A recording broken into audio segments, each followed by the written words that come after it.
Well, that's a... So, from the safety of the bedroom, it's a bit stormy out. Really stormy out. I would say impressively stormy out. Maybe the street will flood again. You can...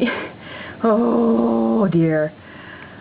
I can see the rain, like, falling in sheets.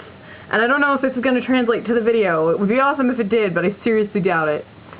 But holy... I mean, just... Look at this, man. Holy cheese balls. This is nuts. Nuts, I tell you.